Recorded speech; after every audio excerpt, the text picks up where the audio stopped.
Welcome friends to our YouTube channel APS study hub. पिछली class में हमने संविधान के स्रोत के संदर्भ में बारे में कुछ बातें देखी थी। इस वाली क्लास में हम देखेंगे संविधान की अनुसूचियों के संदर्भ में।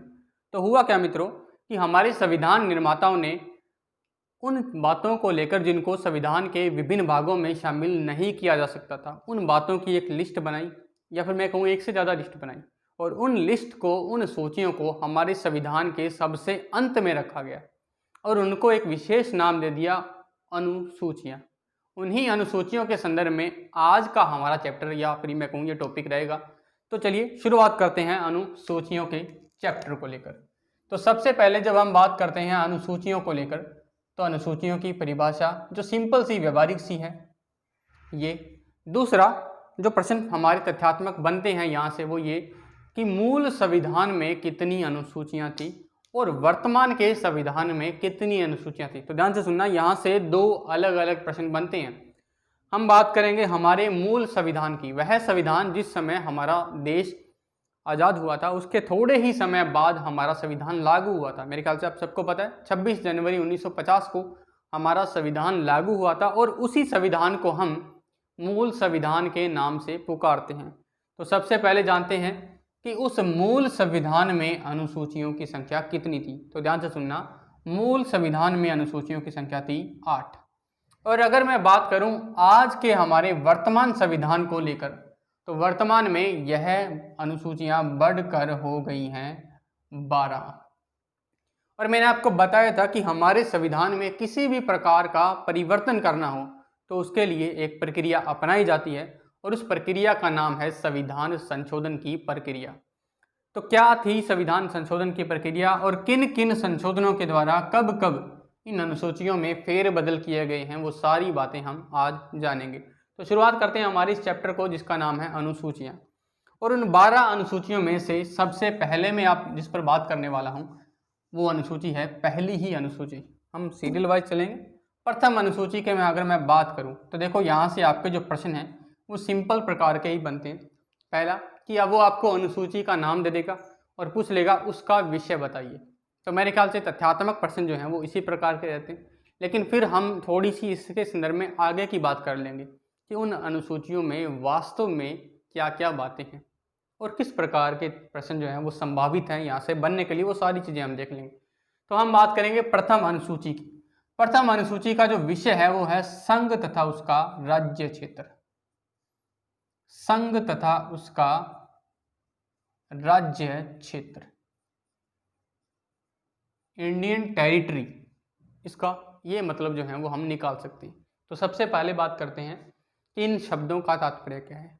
सबसे पहले अगर मैं बात करूं संघ शब्द के लेकर, तो पिछली क्लास में हमने ये जाना था कि संघ शब्द से तात्पर्य क्या होता है, यहाँ से यूनियन शब्द से। और फिर हम बात करते हैं राज्य क्षेत्र यानी कि टेरिटरीज। टेरिटरीज के नाम से हम इसको पुकारते हैं। तो भारत के राज्य क्षेत्र में कौन कौन से भाग शामिल होंगे, हमारे संविधान में ये लिखा हुआ है। और ये सबसे इम्पोर्टेंट चीज़ है जो हमें जाननी चाहिए कि किस प्रकार से हमारे भारत में किसी भी राज्य को शामिल कर लिया जाता है, या फिर जिस प्रकार से अगर हम बात करेंगे आर्टिकल 360 या फिर बात करें जम्मू कश्मीर को लेकर कि जम्मू कश्मीर से हाल ही में जो है वो राज्य का दर्जा छीन लिया गया है और उसे तोड़कर एक राज्य को तोड़ा गया है और 2 अलग अलग केंद्र शासित प्रदेश बनाएंगे। तो ये सारी बातें जो हैं वो आपको प्रथम अनुसूची के अंतर्गत देखने को मिल सकती है। हम व्यवहारिक बातें करेंगे साहब कि रियल में किस प्रकार से हमारी संविधान को हमारे देश में अप्लाई किया जा रहा है या किया जाएगा, ताकि चीज़ें आपको अच्छे से क्लियर हो जाए। तो सबसे पहले मैं बात करता हूँ राज्य क्षेत्र। देखो अनुसूची पहली जो है वो टैकल करती है आपके भारतीय संविधान के भाग 1 को। भारतीय संविधान में टोटल 22 भाग है, ये बच्चा जानता है, कोई यहाँ से कोई प्रश्न नहीं आएगा। भाग प्रथम जो है इस संदर्भ में क्या कहता है, ध्यान से सुनना। भाग प्रथम के अंतर्गत टोटल 4 अनुच्छेद है साहब, टोटल 4 अनुच्छेद है जिनको पढ़ा जाता है। और इसमें भी आर्टिकल पहला जो है अनुच्छेद 1 जो है ये बता देता है कि साहब भारत के अंदर कौन कौन सी चीज़ें शामिल होगी, किस किस क्षेत्र को, किस किस भाग को हम भारत के नाम से या भारत का राज्य या केंद्र शासित प्रदेश या भारत का शहर के नाम से हम पुकारेंगे। वो सारी बातें आपका आर्टिकल पहला बता देता है। और यहीं इसी आर्टिकल प्रथम में बता रखा है कि साहब भारत के राज्य क्षेत्र में, इंडियन टेरिटरीज में कौन कौन से शामिल होंगे? तो भारत के राज्य क्षेत्र में टोटल 3 बातों को या 3 तथ्यों को शामिल किया जाएगा। पहले तथ्य के रूप में हम शामिल करते हैं हमारे राज्यों को, स्टेट्स को। भारत के राज्य, स्टेट्स, भारत के राज्य क्षेत्र या इंडियन टेरिटरीज में काउंट होंगे। और मेरे ख्याल से आपको ये पता होगा कि वर्तमान में टोटल कितने राज्य हैं, और अगर पता हो तो प्लीज़ कमेंट बॉक्स में अपना आंसर जरूर देना। सेकंड के रूप में हम शामिल करते हैं केंद्र शासित प्रदेशों को, यूनियन टेरिटरीज को। और वर्तमान में इनकी भी संख्या जो है वो कम या ज़्यादा हुई है, देख लेना आप, क्योंकि जम्मू कश्मीर को जो है वो तोड़ करके 2 केंद्र शासित प्रदेश बनाए गए हैं। उससे पहले 7 थे, और वर्तमान में दादर और नागर हवेली को मिला दिया गया, दमन और दीव को, दोनों के लिए कंबाइंड यूनियन टेरिटरीज बना दिया। तो फिर से इनकी संख्या में बदलाव हुआ है, तो वो भी करंट जीके के संदर्भ में आपने थोड़ा सा चेक कर लेना। और तीसरी बात, आर्टिकल 1 जो है वो ये कहता है कि साहब भारत के द्वारा अर्जित क्षेत्र भी इंडियन टेरिटरीज में काउंट होंगे।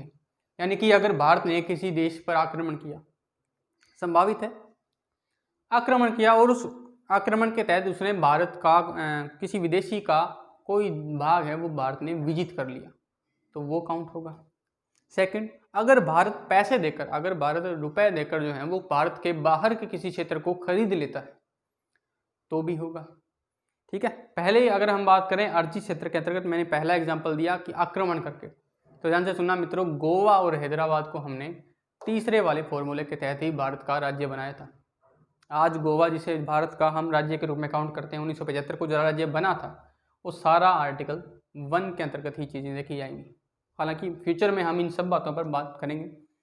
आर्टिकल सेकंड जो है वो संसद को ये संदर्भ में पावर देगा कि वह चाहे तो किसी भी भारत के अंदर किसी भी नए राज्य की स्थापना कर सकती है।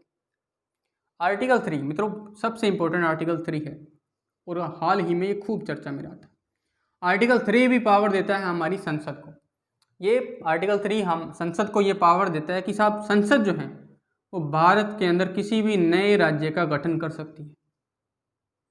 सेकंड, किसी भी नए राज्य का गठन कर सकती है और उसकी सीमा में परिवर्तन कर सकती है, और यहाँ तक कि उसके नाम में परिवर्तन भी कर सकती है। और आर्टिकल 3 ही ये पावर देता है कि वह चाहे तो किसी भी राज्य को समाप्त भी कर सकती है। और हाल ही में आपको पता है साहब, एक जम्मू कश्मीर नाम का हमारा राज्य हुआ करता था, उसको समाप्त किया गया संसद के द्वारा। और अगर आपसे पावर पूछ ले कि संसद को वो पावर किसने दी, तो आप आंसर दे देना आर्टिकल 3। और उसके अलावा 2 जून 2014 की बात साहब, 2 जून 2014 को आंध्र प्रदेश को तोड़कर एक नया राज्य बनाया गया था, जिसका नाम था तेलंगाना। तो आंध्र प्रदेश राज्य की सीमा में परिवर्तन कर तेलंगाना नाम का एक नया राज्य स्थापित किया गया था इस तारीख को, आर्टिकल 3। और उसके बाद 2011-12 की बात है मेरे ख्याल से, हमारे देश में एक उड़ीसा नाम करके एक राज्य हुआ करता था, और संसद ने आर्टिकल 3 की पावर का प्रयोग करके उसका नाम ओडिशा कर दिया। तो ये सारी बातें जो हैं जो वर्तमान में व्यवहारिक रूप से होती हैं हमारे देश में, इन्हीं संबंध बातों से जुड़ी हुई है। ये था अनुसूची प्रथम, इतनी सी अनुसूची प्रथम। बाकी जो बातें हैं वो सारी हम पहले भाग के अंतर्गत पढ़ लेंगे। चलिए अब हम बात कर लेते हैं हमारी दूसरी अनुसूची पर। दूसरी अनुसूची मेरे ख्याल से सबको पता, और यहीं से ही हमारे प्रश्न जो हैं वो आने शुरू हो जाते हैं। अनुसूची 2 के ऊपर बात कर लेते हैं। चलिए, तो दूसरी अनुसूची पर जब बात करते हैं तो दूसरी अनुसूची का विषय है शपथ शपथ नहीं, वेतन तथा भत्ते। वेतन तथा भत्ते, वेतन एंड भत्ते। तो हमारे संविधान में क्या है मित्रों, हमारे संविधान में बहुत सारे संवैधानिक पद हैं, जैसे राष्ट्रपति का पद, उपराष्ट्रपति का पद, प्रधानमंत्री, मुख्य न्यायाधीश, सर्वोच्च न्यायालय को, उच्च न्यायालय को, बहुत सारे पद हैं। उन पद पर विराजमान जितने भी व्यक्ति हैं उन सब को मंथली, बाई मंथली, 6 मंथली वेतन या फिर भत्ते प्राप्त होते रहते हैं। अब किस पद पर बैठे व्यक्ति को कितना वेतन या कितने भत्ते प्राप्त होंगे, उनके बारे में एक लिस्ट तैयार की गई कि राष्ट्रपति को इतना मिलेगा, उपराष्ट्रपति को इतना मिलेगा, प्रधानमंत्री को इतना मिलेगा, और अगर रिटायर हो गया तो इतना मिलेगा, अगर उसकी मृत्यु होगी तब पेंशन के रूप में उसको इतना मिलेगा, और उसकी पत्नी को कितना मिलेगा। वो सारी बातें अनुसूची 2 में आपको मिलेगी। जितने भी संवैधानिक पद हैं उनके वेतन भत्ते आपको यहाँ मिलेंगे। चलिए फिर हम बात कर लेते हैं हमारी तीसरी अनुसूची पर, तृतीय अनुसूची पर। तो ध्यान से सुनना मित्रों, तृतीय अनुसूची पर बहुत सारे प्रश्न बनते हैं। तीसरी अनुसूची जो है उसके अंदर आपको मिलेगा शपथ का प्रारूप, द फॉर्मेट ऑफ ओथ, शपथ का प्रारूप, इसका हम स्पेशल नाम ले। हालांकि जब हम जल्दबाजी में इसे पढ़ते हैं तो हम केवल शपथ ही नाम ले देते हैं, लेकिन वो गलत है। शपथ का प्रारूप है। देखो मित्रों, होता क्या है, जब भी कोई व्यक्ति किसी संवैधानिक पद को ग्रहण करता है तो उस पद को ग्रहण करने से पहले वह शपथ लेता है, और उस शपथ के अंदर वह क्या क्या बोलेगा वो सारा का सारा कहलाता है प्रारूप या फॉर्मेट। और वो सारा का सारा फॉर्मेट आपको कहाँ मिलेगा? तीसरी अनुसूची में। तीसरी अनुसूची यानी कि प्रधानमंत्री जब पद ग्रहण करता है तो वह पद के ग्रहण करने से पहले क्या शपथ लेता है, क्या क्या चीज़ें वो बोलेगा, वो सारी की सारी तीसरी अनुसूची में मिलेंगी। और जितने भी पद हैं उन सभी पदों की शपथ का प्रारूप किस लिस्ट में मिलेगा? तीसरी लिस्ट में मिलेगा। ये सिंपल सा प्रश्न है। क्लियर यहाँ तक? अब लेकिन हमारे यहाँ इंपॉर्टेंट जो तथ्य है वो ये है कि देखो सारे संवैधानिक, लगभग सारे ही संवैधानिक पदों के शपथ के प्रारूप आपको तीसरी अनुसूची में मिल जाएंगे, लेकिन 3 संवैधानिक पद ऐसे हैं जिनकी शपथ का उल्लेख आपको अनुसूची 3 में नहीं मिलेगा, ये याद रख लेना। और वो 3 पद है कौन कौन से मित्रों? सिंपल से हैं। सबसे पहला जो पद है वो है आपका राष्ट्रपति का पद, दूसरा जो पद है वो है आपका उपराष्ट्रपति का पद, और तीसरा जो पद है वो आपका राज्यपाल का पद है। तो ध्यान से सुनना, इन तीनों पदों पर बैठने वाला व्यक्ति भी शपथ लेगा, लेकिन शपथ के रूप में वो क्या क्या चीज़ें बोलेगा वो आपको तीसरी अनुसूची में नहीं मिलेगा।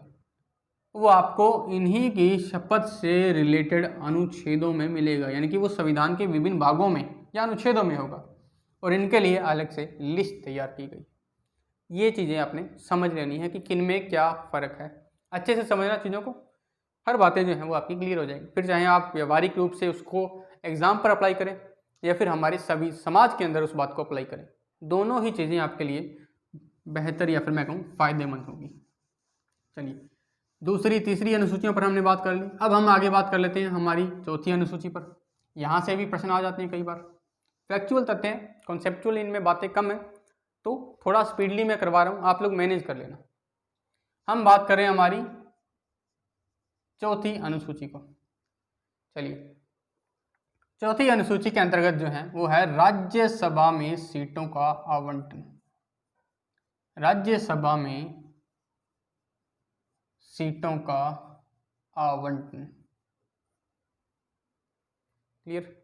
ध्यान से सुना मित्रों, हमारी जो चौथी अनुसूची है ये हमारी संघात्मक जो व्यवस्था, संघात्मक प्रणाली या संघात्मक व्यवस्था का ही एक एग्जाम्पल या एक रूप मानी जाती है। क्लियर? हालांकि हम डीपली पढ़ेंगे इसको, संघात्मक प्रणाली में और क्या क्या बातें होती हैं, थोड़ी बहुत बातें हमने की हैं। संघात्मक प्रणाली में क्या होता है साहब कि प्रत्येक जो देश है उस देश के अंतर्गत छोटी छोटी 2 संस्थाएं होती हैं। क्लियर? एक जो संस्था है उसके अंदर जितने भी प्रतिनिधि होंगे वो प्रतिनिधि पूरे देश में से चुने जाएंगे। जैसे हमारे देश में ये संस्था है लोकसभा, और दूसरी जो संस्था है उसमें से जो प्रतिनिधि चुने जाएंगे वो विभिन्न राज्यों से चुने जाएंगे, वो पर्टिकुलर राज्यों का प्रतिनिधित्व करेंगे, जबकि ये अपने निर्वाचन क्षेत्रों का करते हैं, और इनका नाम आ जाता है राज्यसभा। भारत के अंदर हम इसको राज्यसभा कहते थे। क्लियर? तो राज्यसभा ये चीज़ है। अब क्या हुआ साहब, राज्यसभा में राज्यों का, हमारे देश की अगर बात करें तो राज्यसभा में राज्यों का और केंद्र शासित प्रदेश दोनों के लिए सीटें रखी गई हैं, दोनों के लिए हैं। अब किस राज्य को कितनी सीट प्राप्त होगी, किस केंद्र शासित प्रदेश को कितनी सीट प्राप्त होगी, इनके संबंध में लिस्ट तैयार की गई, और उस लिस्ट को कहाँ रखा गया? चौथी अनुसूची के अंतर्गत। एक तो ये बात हो गई, बस इतना ही आपका चौथी अनुसूची में, और कुछ नहीं सब। नेक्स्ट बात करते हैं हमारी 5वीं अनुसूची पर। इंपॉर्टेंट है काफ़ी, 5वीं और 6ठी जो है वो हाल ही में काफ़ी इंपॉर्टेंट रही थी, क्योंकि आपको पता है नॉर्थ ईस्ट में जिस प्रकार से थोड़े समय पहले हालात हुए थे, तो 5वीं और 6ठी अनुसूची को लेकर जो है काफ़ी बातें जो हैं वो करने वाले हैं। जैसे ILP की व्यवस्था है, असम बोडो समझौता हुआ था 1955 का, 1985 का, क्या क्या चीज़ें थी, वो सारी बातें हम कभी आराम से करेंगे। इस संदर्भ में बातें डिटेल्स होंगी। चलिए अब हम बात कर लेते हैं हमारी 5वीं अनुसूची पर।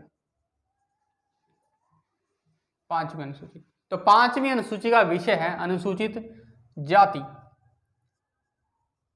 अनुसूचित जनजाति तथा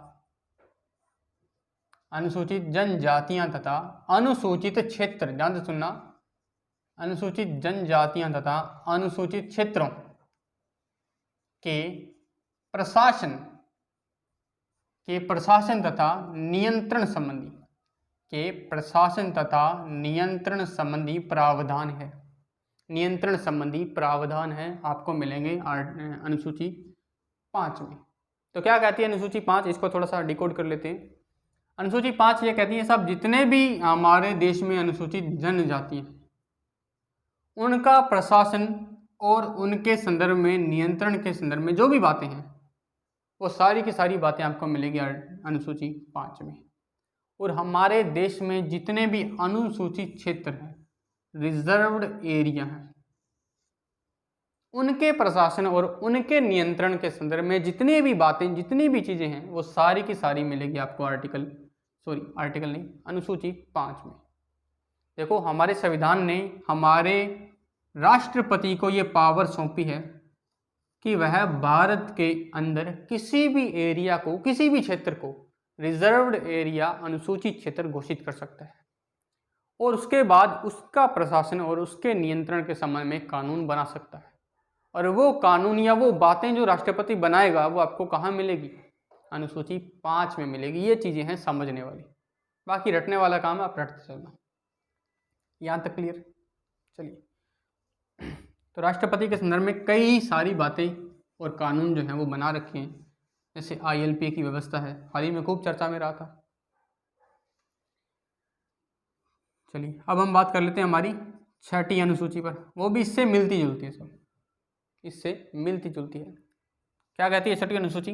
असम, ध्यान से सुनना, असम, मेघालय, मिजोरम, असम, मेघालय, मिजोरम व त्रिपुरा, ये 4 राज्य दे रखे हैं।